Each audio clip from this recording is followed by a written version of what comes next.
कधी-कधी असं होतं की एखादा दिवस भरपूर कामं असतात, पण कामात लक्षच लागत नाही किंवा एकदम थकून गेल्यासारखं, स्ट्रेस्ड आउट झाल्यासारखं वाटतं. काही करू नये असं वाटायला लागतं किंवा आपल्याला जी दिलेली जबाबदारी आहे, आपल्या कामाच्या ठिकाणी आपली जी कामं असतात किंवा घरातली कामं असतात, त्यात आपला फोकसच राहत नाही किंवा आपलं मूळच काम करायचं होत नाही आणि मग त्याची कधी-कधी चिडचिडसुद्धा होते. या सगळ्या गोष्टी तुमच्याबरोबरसुद्धा होतात का? माझ्याबरोबर तर अधूनमधून सतत होत असतात.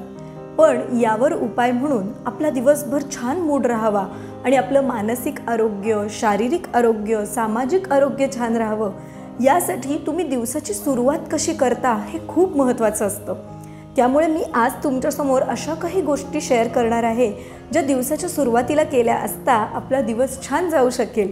मी काही खूप मोठ्या लोकांच्या इंटरव्ह्यूजमधनं किंवा काही पुस्तकांमधनं याविषयी नेहमी वाचलेलं, पण मी कधी ॲक्च्युली फॉलो करून बघितलं नव्हतं.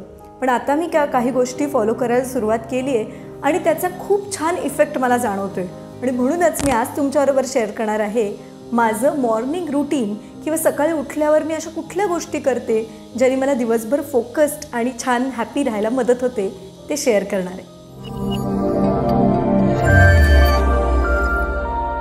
नमस्कार मंडळी, मी न्यूट्रिशनिस्ट अनुजा आणि द ग्रीन पंच आपल्या चॅनलवर तुम्हा सगळ्यांचं खूप खूप मनापासून स्वागत.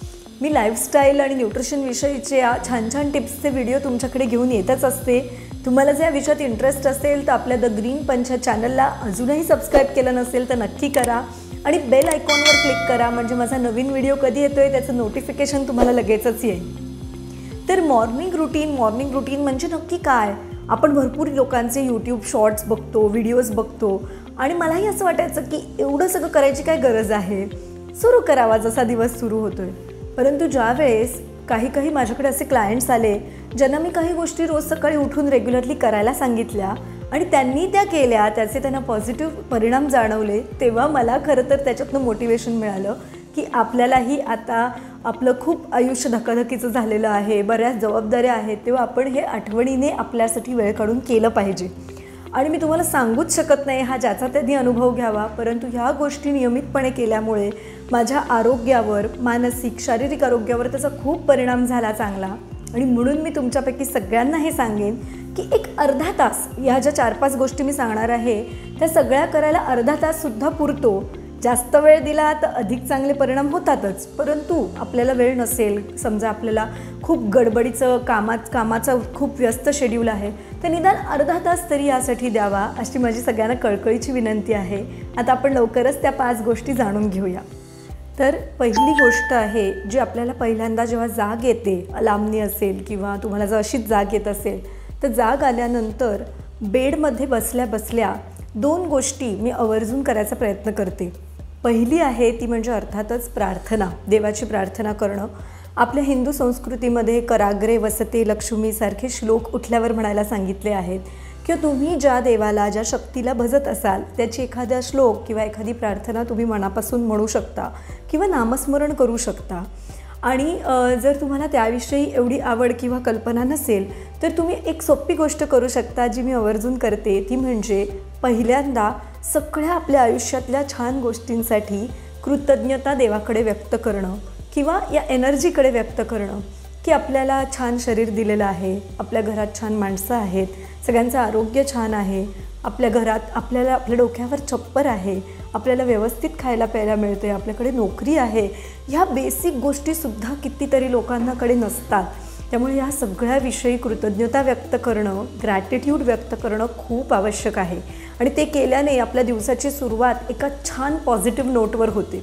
आणि दुसरी गोष्ट म्हणजे आपल्याला आपल्या दिवसभरात किंवा आपल्या आयुष्यात जे काही अचीव करायचं आहे, म्हणजे काही असेल, आपली प्रोफेशनल गोल्स असतील, आपली घरातली कौटुंबिक काही गोल्स असतील, तर ती आपण ऑलरेडी अचीव केलेली आहेत असं समजून स्वतःसाठी त्या गोष्टी म्हणत राहायच्या. म्हणजे तुम्हाला मी उदाहरण द्यायचं झालं तर समजा एखाद्या व्यक्तीला कामात काहीतरी अचीव करायचं आहे, तर मी माझ्या कामामध्ये हे आता ह्या पदावर पोचलो आहे, म्हणजे तुम्ही पोचलेला नाही आहात, पण तुम्ही रोज जेव्हा असं म्हणता, त्याला असं मॅनिफेस्टेशन असं इंग्लिशमध्ये म्हटलं जातं, तेव्हा तुम्ही प्रत्येक गोष्ट पहिल्यांदा आपली विचारात घडते आणि मग खऱ्या आयुष्यात घडते असं म्हटलं जातं. तर तुम्ही जर ह्या गोष्टी रोज म्हटलात मी अतिशय निरोगी व्यक्ती आहे किंवा माझं शरीर आरोग्यसंपन्न आहे, अशा प्रकारे तुम्ही रोज म्हणत राहिलात तर तुम्हाला लक्षात येईल की ते खरंच रियालिटीमध्ये यायला लागतं. कारण आपलं हे सगळं जग हे एका एनर्जीवर काम करत असतं. त्यामुळे सकाळी उठल्या उठल्या ही चांगली एनर्जी देणं खूप आवश्यक आहे आणि मग आपोआपच दिवसभरात तुम्ही या एका चांगल्या विचारामुळे अजून चांगले चांगले विचार चुंबकासारखे स्वतःकडे अट्रॅक्ट करत राहता आणि तुमचा दिवस छान जातो. आता ही प्रार्थना करून झाल्यानंतर पुढची गोष्ट जी आहे, दुसरी गोष्ट ती मी करते ती म्हणजे बेडमधनं बाहेर येऊन पहिल्यांदा ब्रश वगैरे करून झाल्यावर पाणी प्यायचं. आता यामध्ये सुद्धा खूप वादविवाद लोक घालतात. कोणी म्हणतं ब्रश करायच्या आधीच पाणी प्या, कोणी म्हणतं ब्रश केल्यावर प्या, कोणी म्हणतं 1 लिटर पाणी प्यायलं पाहिजे. तर ह्या वाद घालण्याच्या गोष्टी नाही आहेत. आपले शरीर हे आपल्याला व्यवस्थित गाईड करत असतं एक प्रकारे. आता ज्या व्यक्तींना पित्ताचा त्रास आहे किंवा ज्यांच्यामध्ये खूप ॲसिडिटीची टेंडन्सी आहे ते सकाळी उठून 1-1 लिटर पाणी नाही पिऊ शकत. त्यांना उलटीसारखं वाटेल, रेस्टलेसनेस येईल. त्यामुळे आपल्याला जितकं जातं आहे, रात्रभर आपल्या शरीरात पाणी आपण प्यायलेलं नसतं, बरेचदा घसा कोरडा झालेला असतो. त्यासाठी तुम्हाला अर्धा कप पाणी चालतं आहे का, तर तुम्ही अर्धा कप प्या. तुम्हाला 2 ग्लास पाणी जातं आहे का, तुम्ही 2 ग्लास प्या. तुम्हाला फ्रेश वाटलं पाहिजे आणि शरीराला थोडंसं हायड्रेशन मिळालं पाहिजे, हे खूप महत्त्वाचं आहे. आणि मग या पाण्यामध्ये बरेच जण वेगवेगळ्या गोष्टी घालतात. तर ते आपल्या आपल्या प्रकृतीनुसार हीट खूप होत असेल किंवा ॲसिडिटी होत असेल तर जिरे, धने याचा वापर करता येतो. किंवा आपल्याला ब्लड शुगर कंट्रोल करायचे असेल तर काही लोक सिनेमन पावडर आम्ही काही लोकांना खायला सांगतो, दालचिनी पावडर. परंतु हे सगळं कोणाच्या तरी सल्ल्याने केलं असता तुम्हाला त्याचा जास्त छान परिणाम जाणवू शकेल. त्यामुळे तुम्ही नुसतं पाणी प्या किंवा तुम्ही ह्या कुठल्या तरी गोष्टींबरोबर पाणी प्या.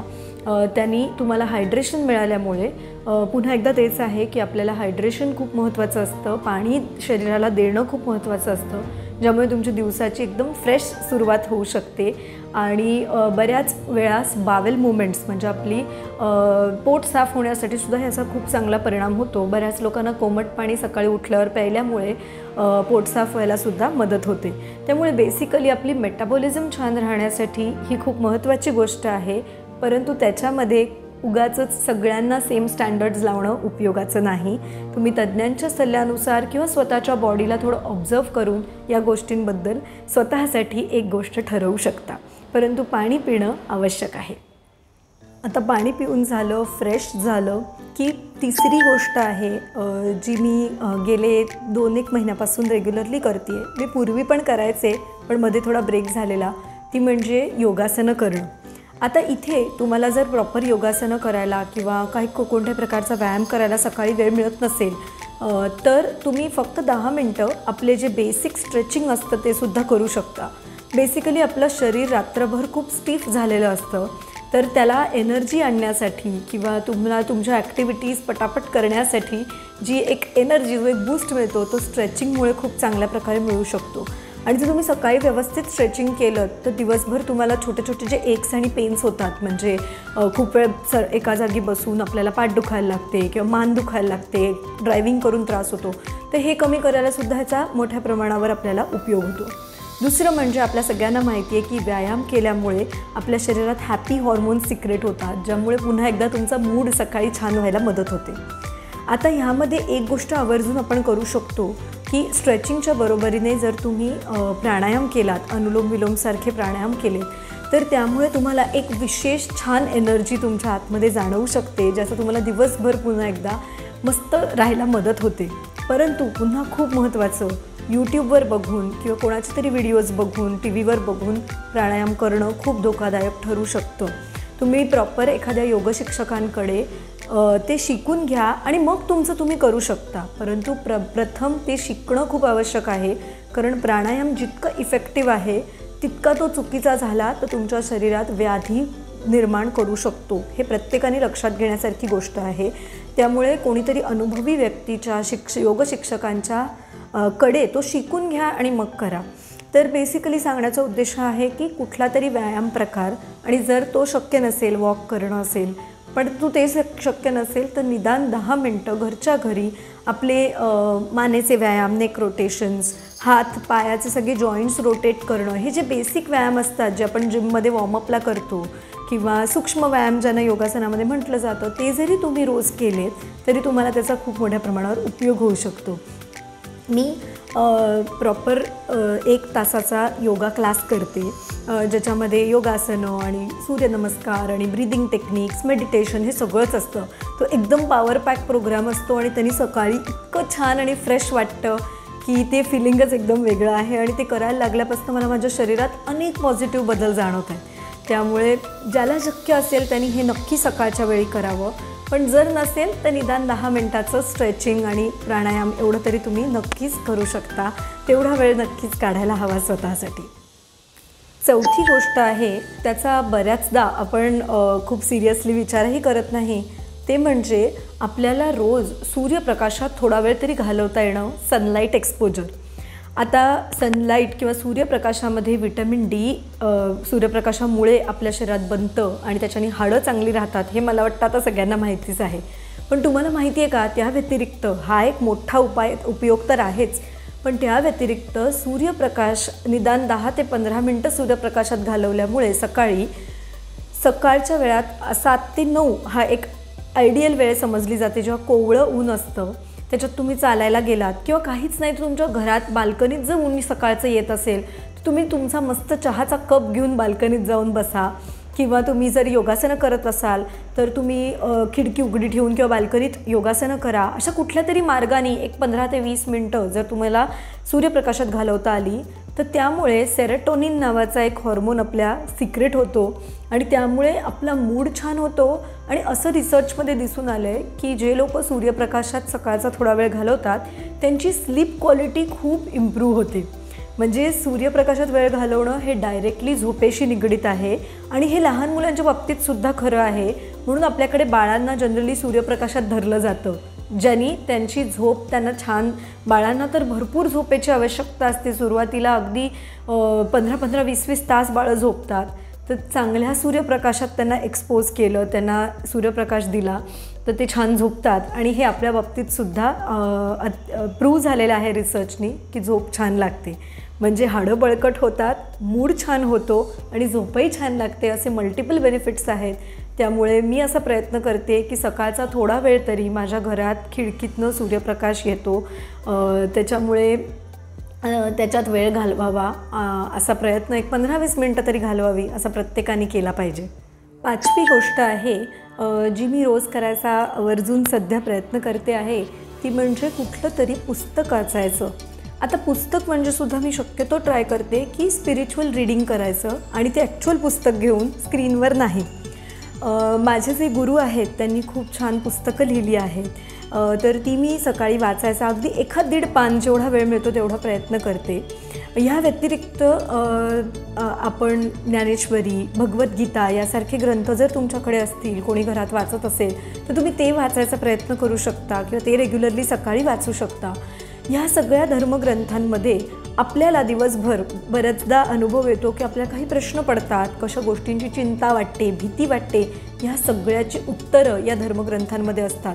आणि तुम्ही जेव्हा हे वाचायला सुरुवात कराल तेव्हा बऱ्याच जणांचा हा अनुभव आहे, तुम्हाला असं लक्षात येईल की एक प्रकारे आपल्या ह्या प्रश्नांची उत्तरं किंवा आपल्या ह्या समस्यांवर सोल्युशन्स देव ह्या प्रकारे या ग्रंथांमधून आपल्याला पुरवत असतो. त्यामुळे या ग्रंथांचं खूप महत्त्व आहे. या व्यतिरिक्त तुम्हाला जर काही सजेशन्स हवी असतील तर जी मोटिवेशनल पुस्तकं असतात, ज्यामध्ये आपण डिसिजन्स कसे घेतले पाहिजेत, आपण रोजच्या आयुष्यात कसं वागलं पाहिजे याविषयी काही लिहिलं असतं, किंवा सेल्फ हेल्प बुक्स ज्याला आपण म्हणतो, असंही तुम्ही काही वाचू शकता. परंतु संत साहित्य किंवा धर्मग्रंथ यांमध्ये जी शक्ती आहे, त्यात ओव्या असतील, श्लोक असतील, समास असतील, यामध्ये जी एक वेगळी शक्ती आहे जी तुम्ही सकाळी वाचल्यामुळे दिवसभर तुमच्या अंगात खेळत राहते आणि तुम्ही स्वतःसाठी योग्य डिसिजन्स घेऊ शकता, छान वागू शकता आणि अर्थातच तुमच्याबरोबर त्याचा तुमच्या आजूबाजूच्या व्यक्तींनाही चांगला परिणाम जाणवतो. त्यामुळे माझी सगळ्यांना कळकळीची विनंती आहे ही की आपण सगळे मिळून ह्या गोष्टी म्हातारपणात करायच्या आहेत असं न म्हणता तरुण असल्यापासूनच अगदी एक पान जरी रोज वाचलं तरीसुद्धा खूप मोठा परिणाम याचा आपल्या आयुष्यावर होऊ शकतो. त्यामुळे आपण सगळेच जण हे नियमित करायचा प्रयत्न करूया. मी आत्ता ज्या 5 गोष्टी तुम्हाला सांगितल्या त्या सगळ्याला मिळून अर्धा तास पुरतो. जर प्रत्येक गोष्ट आपण जास्त केली म्हणजे अधिक वेळ व्यायाम केला किंवा अधिक वेळ वाचन केलं तर अर्थातच अजून वेळ लागेल. तुमच्याकडे जेवढा वेळ आहे तेवढा तुम्ही यात घालवू शकता. पण मला इस्पेशली जे खूप दिवसभर प्रचंड कामात असतात, व्यस्त असतात किंवा ज्या आया आहेत, ज्या मुलांच्या पाठीपाठी दिवसभर असतात, घरातल्या जबाबदाऱ्या असतात किंवा असे सगळेजणं जे सध्या स्वतःसाठी फारसा वेळ देत नाही आहेत, त्यांना मला कळकळीची विनंती आहे की तुम्ही प्लीज अर्धा तास लवकर उठा किंवा काहीतरी मॅनेज करा. पण तुम्ही सकाळचा अर्धा तास जर स्वतःसाठी दिलात तर पूर्ण दिवसभरात खूप वेगळ्या आणि पॉझिटिव्हली तुम्ही आपला दिवस आपण घालवू शकतो. आणि हे मी स्वतः अनुभव घेतल्यानंतर तुमच्याबरोबर शेअर करते आणि अनेक मोठी माणसं, यशस्वी माणसं याबद्दल नेहमी बोलतच असतात. तर माझ्याकडून तुम्हाला मोटिवेट करायचा हा छोटासा प्रयत्न होता. या व्यतिरिक्त तुम्ही अशा काही गोष्टी तुम्ही सकाळी उठल्यावर आवर्जून करत असाल ज्याचा उपयोग आपल्याला सगळ्यांना होऊ शकतो असं तुम्हाला वाटलं तर मला कमेंट्समध्ये नक्की त्याबद्दल सांगा. मलाही ते करून बघायला आवडेल आणि आपल्या प्रेक्षकांनाही त्याचा आनंद घेता येईल. तोपर्यंत असे छान छान व्हिडिओज बघण्यासाठी द ग्रीन पंचला फॉलो करत राहा. धन्यवाद.